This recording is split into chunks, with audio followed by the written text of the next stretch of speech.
ద్వారా చాలామంది ఎల్లం అనే అబ్బాయి కూడా సెల్ఫీ వీడియో తీసుకొని ఆ సెల్ఫీ వీడియోను ఆర్టీఓ ఛానల్ వారు ఇక్కడ స్పీడ్ బ్రేకర్లు ఉంటే ప్రజలకు నష్టం జరుగుతుందని చెప్పేసి ఆ కథనాన్ని ప్రచురించిన మరుక్షణమే 2 రోజులకు మా మున్సిపల్ చైర్మన్ మంజుల రాయనర్స్ గారి దృష్టికి మా గౌరవ ఎమ్మెల్యే హరీష్ రావు గారు తీసుకురావడం జరిగింది.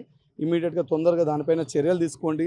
ఆ ఉన్న స్పీడ్ బ్రేకర్లను మీరు ఇమ్మీడియట్గా తీసేసి వాటి ప్లేస్లోనే ట్రట్స్ పెట్టి ఒక సింబల్స్ ఇవ్వండి. మీరు చెప్పండి ఎల్లం అంటే మొన్నటి రోజు జరిగినటువంటి సంఘటన బట్టి చూసాం.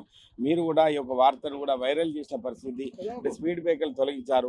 ఏం చెప్తారు ఆ విషయంలో? ముఖ్యంగా మరి ప్రజా సమస్యని ఆ రోజు నేను వివరించాను. నేను ఆ రోజు వెళ్తా ఉంటే ఆర్టీవీ మరి పిలిచి అడిగినందుకు మరి మేము ఎదుర్కొంటున్న సమస్యలు మేము వివరించాము.